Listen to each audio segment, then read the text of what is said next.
Hi, everybody. This is Mike, and today we have a table full of guests from half a world away.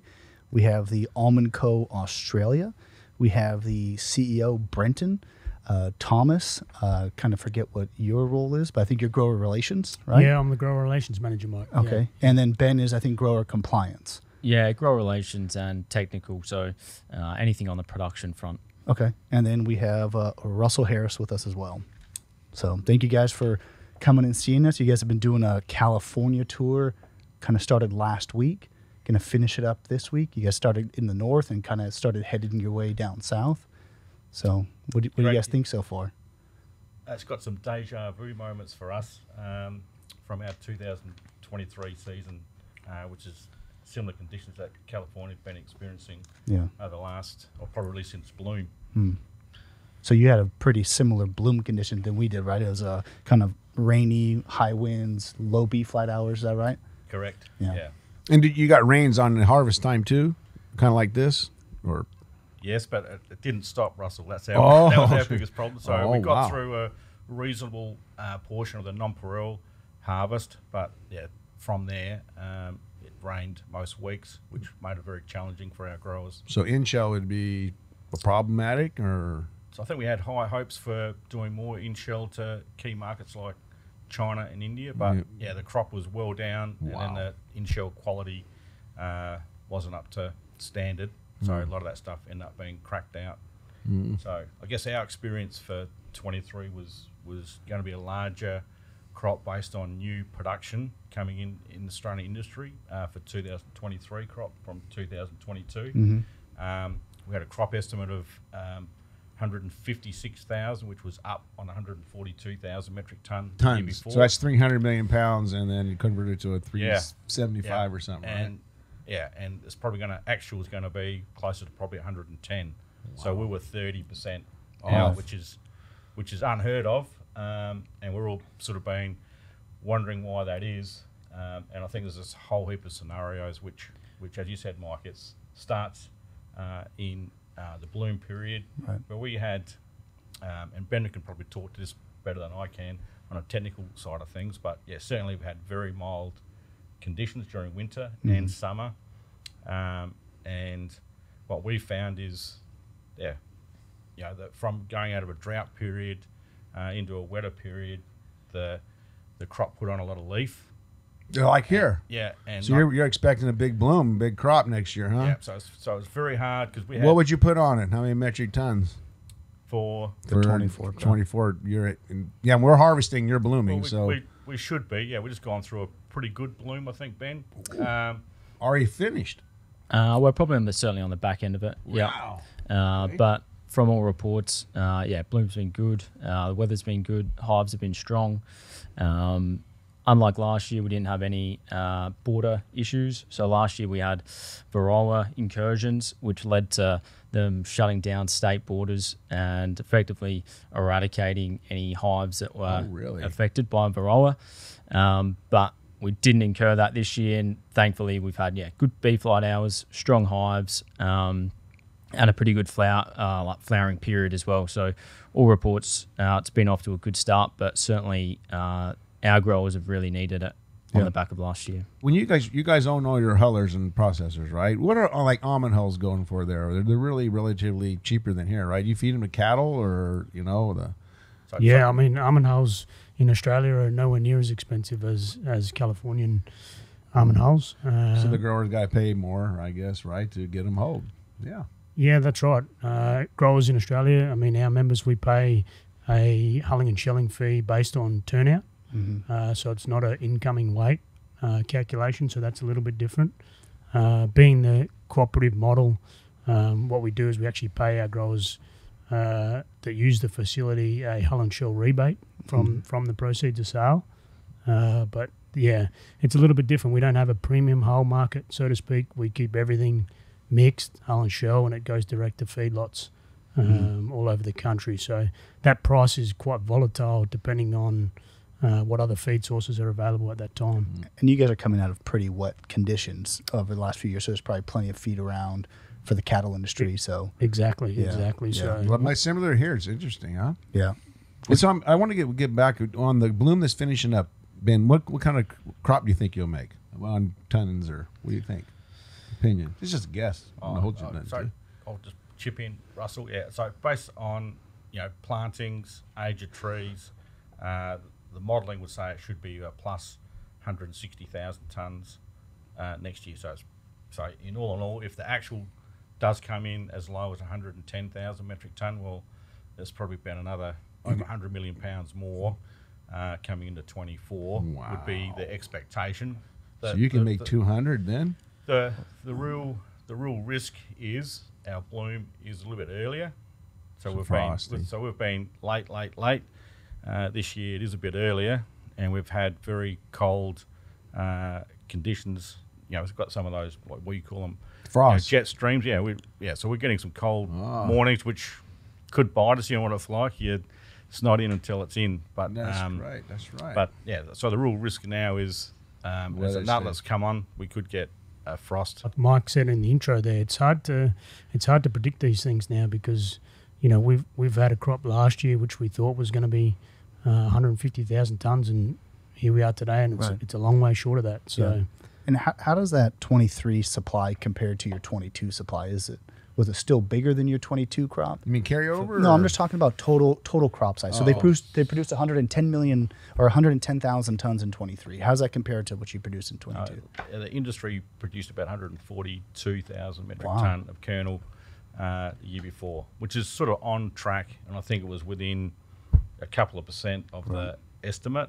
The industry, doesn't matter what handler, growing region, we just got it wrong. Yeah. And I think it's a bit of that. A lot of leaf, trees look pretty good. Yeah, we should have a pretty healthy crop.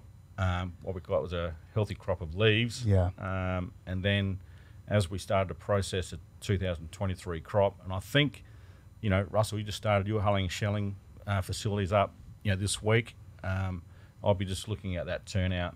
Yeah. The crack out percentage was well down for us. We don't have. We don't have enough coming in to get. We're only running 12 hours a day. I don't have enough information. Yeah, but that's something that I think that was another 10% out for us. So probably crop down 20, and then the edible meat was down by another 10 at least. So that starts to add up to a lot of tons not being processed and going to market. I'm curious how accurate we'll be. The first people came out was 2.1, 2.2. Now they're saying the crop size is what? 2.6. 2.6.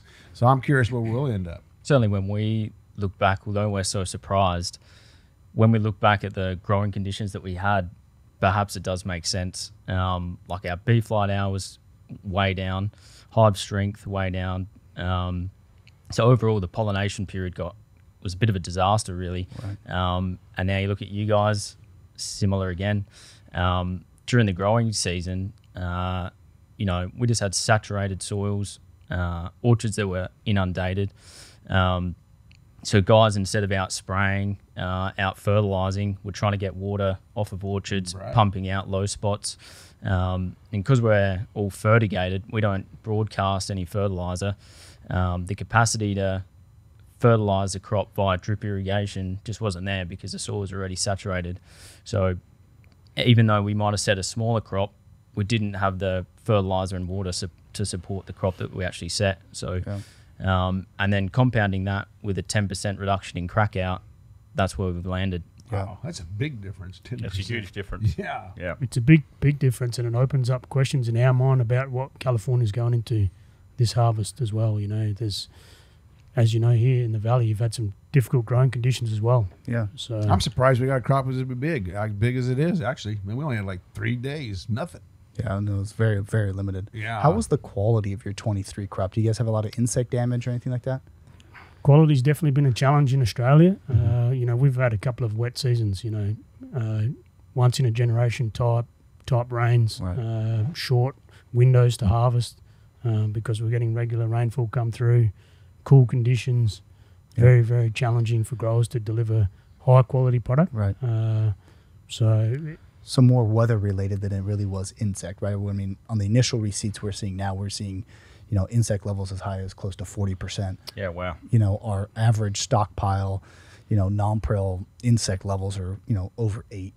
which is super high for this time of the year. Yeah. I haven't seen something And like that in a while. that's because you couldn't get the sanitation because of the wet conditions. Yeah, I think that's definitely a part of it. I think also, people are probably cutting back a little bit, just because of where, the economics of farming almonds are starting to pan out.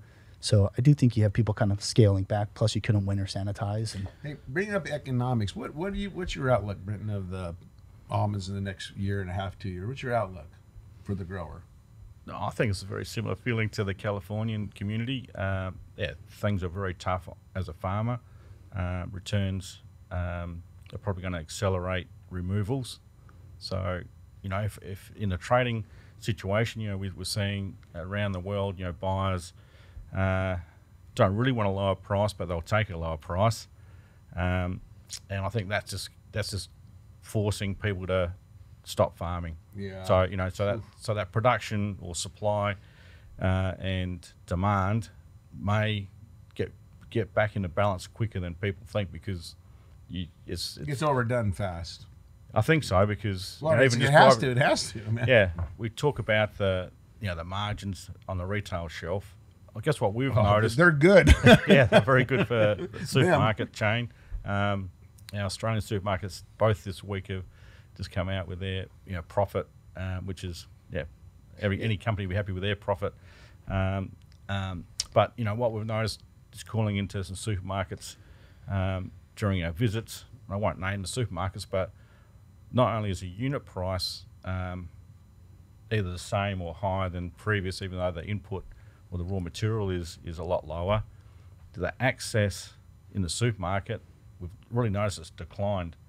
So we used to have a whole aisle of, say, even nut milks. That's now really condensed. Well, nut milks, you got a lot of competition. You got a lot of competition. Yeah, in that nut milk. snacking's really condensed. So before you could find an almond product, you got to look for it now. Or it's a tree nut thing, not so much almonds. But we've seen price points making it a luxury item, right. and the cost of living pressures have really hit tree nuts hard. Yeah, I think. and packaging has shrunk as well. So you're getting less for the same price. Size inflation. That's right. Right. Yeah. So you're kind of getting squeezed from both sides because you can't move the volume because you're not selling a 1 pound bag. You're selling a half-pound bag, maybe slightly lower price than you would sell the 1 pound bag. So we're getting less kind of volume through the retail chain too. Yeah. But these prices are going to be stimulating places like China, the Middle East, India, right? Where cheap prices do mean something, right? There's probably more price transparency in those types of markets.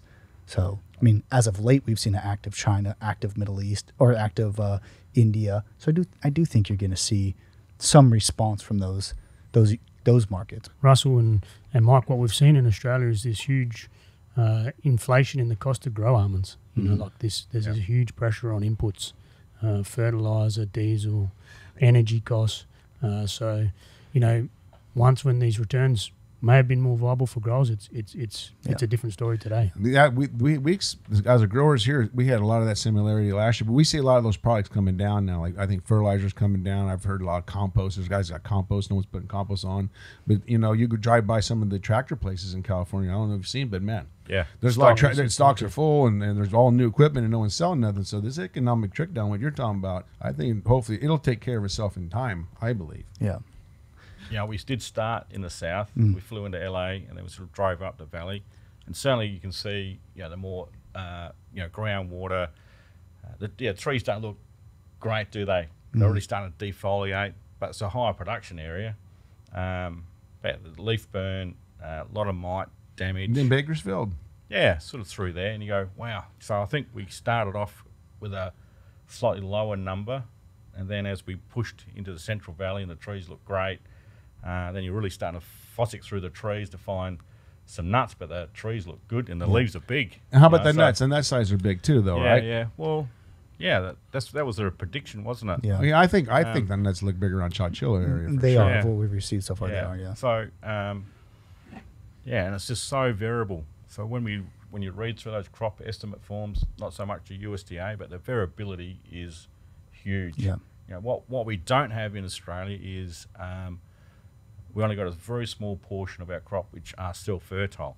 So the independence, even though we like to process it and market it, hasn't really taken off as it has in California. And I think the independence crops around the place look pretty solid compared to your nonpareil pollinator variety. So that's where the trick is. I think nonpareil is definitely down, but if the nonpareil nut is, it may 10 or 15 or maybe 20% weight sometimes too.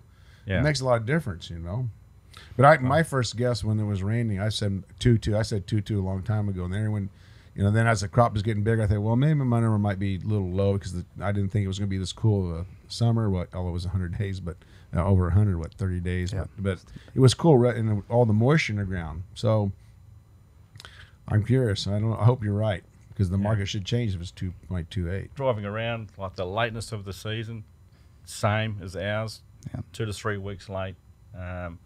Build up of a little bit of insect pressure, but we certainly had more mold, stain, and rodent activity. So things like ants were pretty busy. Kangaroos chopping down trees, jumping in trees. That's right, like that. eating a dripper line. So we had a bit of a mice plague sort of follow down the river as well. So on top of that, our Murray and Darling Basin late last year was all in flood. So we had the second biggest flood ever recorded in our area. So we've had plenty of water. Yeah.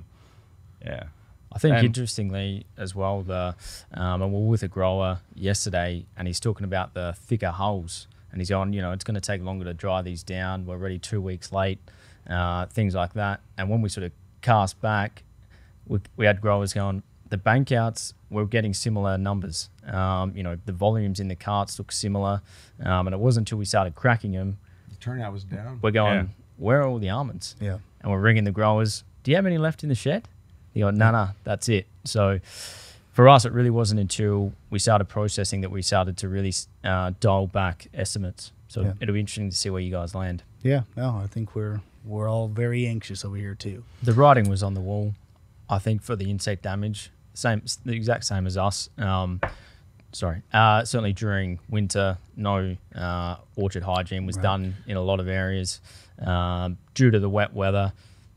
During the previous harvest, timing of shaking wasn't great, so we had leftover nuts, and then of course, guys backing off on sprays. Mummies are the worst. You got to shake them, even if you're bad. You shake the mummies, man. Don't spray for worms or get the mummies out. Yeah. They got no house, they can't live. Absolutely. So and then cutting back on sprays, it all stacks up, and it certainly came to light, and I think we're just seeing it all over again here. Yeah.